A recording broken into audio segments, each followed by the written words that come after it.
Pope Francis changed the face of the modern papacy by shunning much of its pomp and privilege. That made him an enemy to conservatives nostalgic for a traditional past, as did his attempts to create a more inclusive and less judgmental Catholic Church.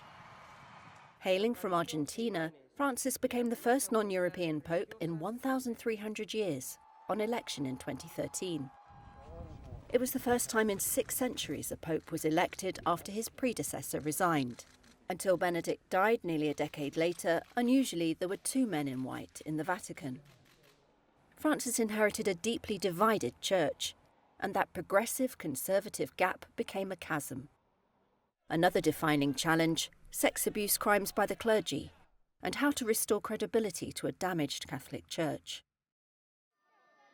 Conservatives were unhappy from the start with Francis' informal style and his allergy to pomp, a simplicity that endeared him to millions.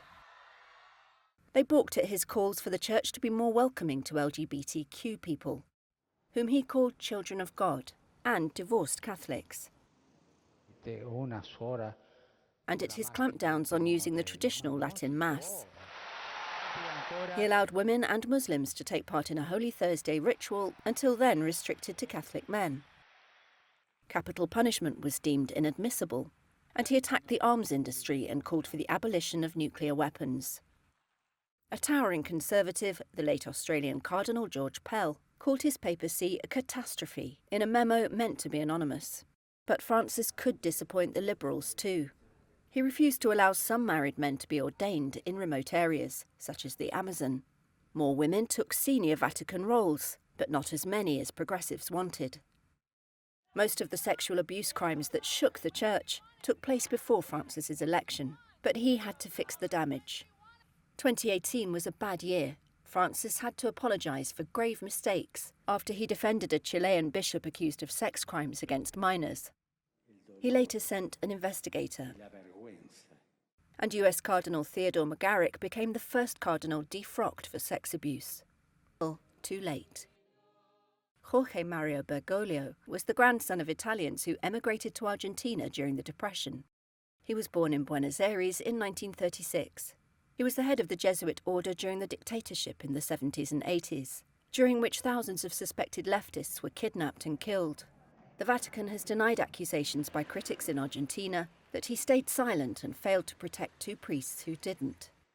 His papal name came from Francis of Assisi, the saint associated with concern for the poor. Pope Francis renounced luxurious apartments at the Vatican for a modest hotel he never moved out of, setting an example for cardinals he said lived like princes. He sent the bulletproof Pope-mobile off to a museum and was driven round in a car with few security features. Followers touched by tragedy or problems might pick up the phone to hear, "This is Francis." He was dubbed the Cold Call Pope. Pope Francis enjoyed international prestige. He spoke out for refugees and criticised countries that shunned migrants. Under his watch, the Vatican and the United Nations teamed up on climate change, and he published a landmark encyclical calling for a break from fossil fuels in 2015. The Pope, as leader of the 1.4 billion member Roman Catholic Church, is usually careful about taking sides in conflicts.